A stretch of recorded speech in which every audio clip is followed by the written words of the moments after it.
दोस्तों, पिछले कुछ वक्त से ब्रिक्स देशों के ग्रुप पर काफी चर्चा सिर्फ भारत में ही नहीं बल्कि भारत के बाहर भी होने लगी है। जी हाँ, जब से यूक्रेन वॉर शुरू हुई है तब से तो ये खबरें भी आ रही हैं कि मुमकिन है कि ब्रिक्स देश अपनी एक नई करेंसी लॉन्च करने की सोच रहे हो। साथ ही साथ कुछ समय पहले मीडिया में ये चर्चा भी थी कि सऊदी अरब भी ब्रिक्स को ज्वाइन कर सकता है। पर आखिर ब्रिक्स क्या है और क्या सचमुच ब्रिक्स आने वाले समय में EU जैसे कई ग्रुप बना सकता है? आइए जानने की कोशिश करते हैं आज के इस वीडियो में। अंत तक बने रहिएगा हमारे साथ। लेकिन वीडियो शुरू होने से पहले अगर आप चैनल पर नए हैं या आपने अभी तक चैनल को सब्सक्राइब नहीं किया है तो चैनल को सब्सक्राइब करना और बेल आइकॉन दबाना बिल्कुल ना भूलें।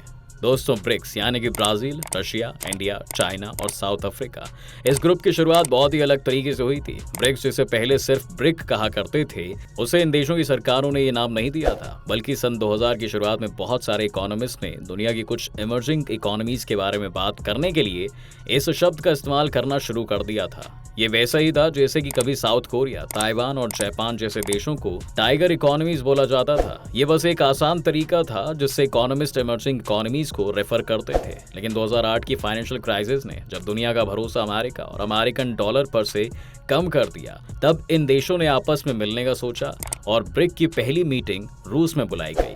इसके कुछ वक्त बाद ही 2010 में साउथ अफ्रीका ने भी इस ग्रुप को ज्वाइन कर लिया था। इस हिस्ट्री से हमें पता चलता है दोस्तों कि ब्रिक्स नाटो की तरह ना तो कोई मिलिट्री अलायंस है और ना ही यूरोपियन यूनियन की तरह ये एक सिंगल मार्केट इकोनॉमिक्स को फॉलो करता है।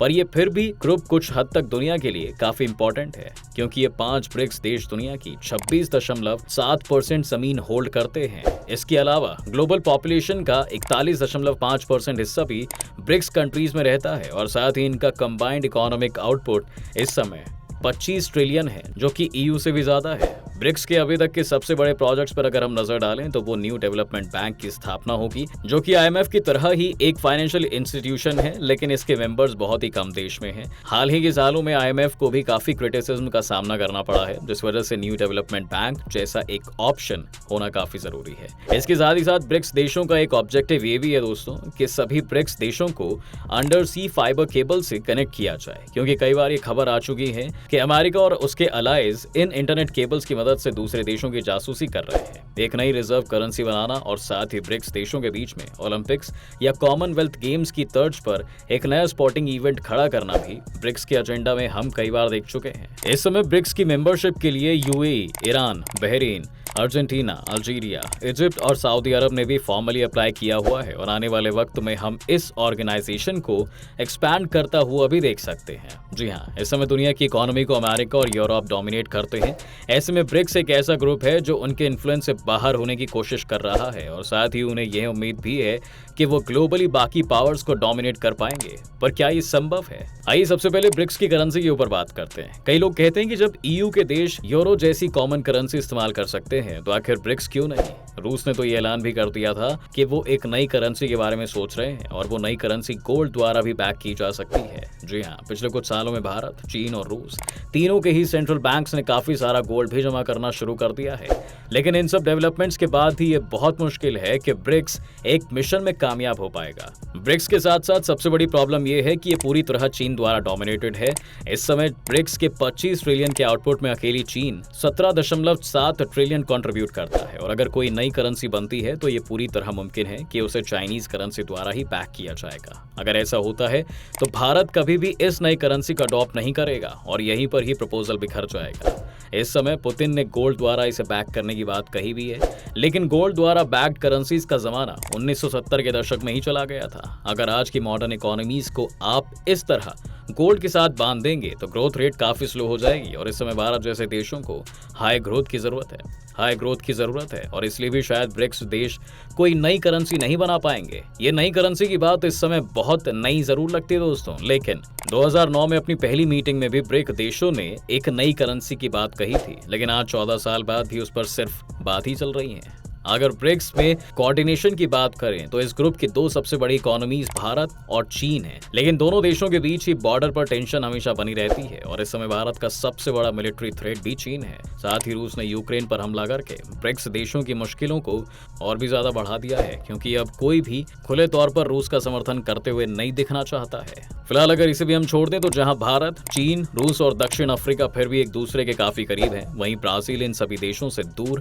साउथ अमेरिका में है। इसलिए इन देशों के बीच में कोऑर्डिनेशन भी मुश्किल है और ट्रेड के लिए भी उस तरह की अपॉर्चुनिटीज नहीं है जो इस तरह ईयू के अंदर हैं। लेकिन ये सभी प्रॉब्लम सॉल्व हो सकती हैं अगर आज ब्रिक्स के दो बड़े देश भारत और चीन आपस में किसी तरह की सुलह कर ले या फिर ज्यादा इकोनॉमिक कोऑर्डिनेशन के लिए तैयार हो जाएं। ब्रिक्स की इफेक्टिवनेस अगर बन सकती है तो वो सिर्फ तब जब ये कंट्रीज आपस में ज्यादा कोऑर्डिनेट करें और सिर्फ तभी वो अमेरिका का स्फीयर ऑफ इन्फ्लुएंस से बाहर आना चाहते हैं। कई एक्सपर्ट्स का तो ये भी कहना है दोस्तों कि ब्रिक्स अपने मौजूदा हाल से ज्यादा स्ट्रॉन्ग कभी नहीं हो सकता, जिसके पीछे सबसे बड़ा कारण है कि रूस की इकोनॉमी 2014 से ही बुरे हालात में है। ब्राजील और साउथ अफ्रीका ने भी पिछले 10 सालों में कोई खास ग्रोथ करके नहीं दिखाई है। अब बचते हैं भारत और चीन। भारत और चीन दोनों ही देश अपने एक्सपोर्ट्स के लिए जाने जाते हैं। जहां चीन फिजिकल प्रोडक्ट्स को एक्सपोर्ट करता है, वहीं भारत आईटी और बाकी सर्विसेज के लिए एक्सपोर्ट में एक बड़ा प्लेयर है। लेकिन इनके कस्टमर्स तो यूएस और ईयू जैसे मार्केट्स में ही है और पिछले 30 सालों में यहाँ जो भी ग्रोथ हुई है उसका सबसे बड़ा कारण इन मार्केट्स का एक्सेस ही रहा है। अगर इस समय वो ब्रिक्स की तरह की अलायंस को स्ट्रॉन्ग करेंगे और अमेरिका से अलग होने की कोशिश भी करेंगे तो उन्हें श्योर होना पड़ेगा कि उनकी डोमेस्टिक कंजम्पशन ही इतनी हो कि उन्हें बाकी देशों की जरूरत ही ना पड़े। जहां चीन ऑलरेडी खुद की इकोनॉमी को कंजम्पशन के मामले में काफी आगे ले गया है, ये बात ब्रिक्स के बाकी देशों के बारे में नहीं की जा सकती है। जी हाँ, भारत इस समय अमेरिका के साथ भी क्वाड जैसी अलायंसेस का मेंबर है जो कि डायरेक्टली चीन को कंट्रोल करने के लिए बनी हुई है और इसलिए भी भारत एक हद से ज्यादा ब्रिक्स देशों के साथ नहीं कोऑपरेट कर सकता। ब्रिक्स एक बेहतर ग्रुपिंग शायद तब बन सकता है जब इसमें कई सारी दूसरी इकोनॉमीज भी शामिल हो। ये मुमकिन है कि ब्रिक्स का स्कोप इन 5 देशों के बजाय आने वाले समय में पूरे एशिया में एक्सपैंड कर दिया जाए। इसमें इसके बाद साउथ अमेरिका और अफ्रीका की कुछ इमर्जिंग इकोनॉमीज को भी शामिल किया जा सकता है। अगर ऐसा होता है तो फिर ब्रिक्स नेशंस के पास ज्यादा बड़ा मार्केट होगा और साथ ही ग्लोबल ट्रेड पर ज्यादा कंट्रोल भी होगा। इस तरह की सिचुएशन में आप अमेरिका और यूरोप के खिलाफ जाना या उनसे अलग होना अफोर्ड कर सकते हैं, लेकिन अपने मौजूदा हाल में ये करना मुश्किल है। ब्रिक्स का सही इस्तेमाल इस समय अगर कोई है तो वो एक ऐसे इंटरनेशनल प्रेशर ग्रुप के तौर पर है जो कि ग्लोबल पॉलिसीज को शेप करने में कंट्रीब्यूट कर सकता है। जी हाँ, इसका एक उदाहरण आपको एनवायरनमेंट के सवाल पर मिल जाएगा। सभी डेवलप्ड देश ये कोशिश कर रहे हैं दोस्तों कि फॉसिल फ्यूल्स के इस्तेमाल को कम किया जाए और जो देश इसका इस्तेमाल भारी मात्रा में करते हैं उन पर कोई एक्स्ट्रा टैक्सेस लगाए जाएं। लेकिन इस समय ब्रिक्स के सभी देश डेवलपिंग कंट्रीज हैं जिन्हें ज्यादा इंडस्ट्रियलाइजेशन की जरूरत है, साथ में उन्हें कोल और पेट्रोल जैसे फ्यूल भी चाहिए। इसलिए वेस्ट की इस मुहिम का विरोध ब्रिक्स के देश करते आए हैं, क्योंकि वेस्ट तो पॉल्यूशन फैलाकर ग्रोथ अचीव कर चुका है, लेकिन अब इन डेवलप्ड देशों की बारी है। रूस भी एक मेजर फॉसिल फ्यूल प्रोड्यूसर के तौर पर इस तरह की कोई पॉलिसी नहीं चाहेगा, इसलिए वो भी इसका विरोध करता है। तो यही है ब्रिक्स। एक तरह से देखा जाए तो ये बिल्कुल ही ऐसा ग्रुप है जिसमें कोई कोऑर्डिनेशन नहीं है और ना ही आने वाले समय में ऐसा लगता है कि ये देश आपस में मिलकर कुछ बड़ा कर सकते हैं। लेकिन वहीं दूसरी तरफ जिस हिसाब से बाकी देश इसे ज्वाइन करने के लिए अप्लाई कर रहे हैं, ये मुमकिन है कि अपने एक्सपेंशन के बाद आने वाले 15 सालों में ये बिल्कुल ही एक अलग पावर की तरह दुनिया में उभरे। आपको क्या लगता है, क्या ब्रिक्स कभी एक सक्सेसफुल ग्रुप की तरह दुनिया में देखा जाएगा? अपनी राय हमें कमेंट्स में जरूर बताएं। उम्मीद है कि आपको आज के इस वीडियो में काफी कुछ नया मिला होगा। अगर आपको ये वीडियो पसंद आई है तो वीडियो को लाइक करें और अगर आप इस चैनल पर नए हैं तो जाने से पहले चैनल को सब्सक्राइब करना ना भूलें।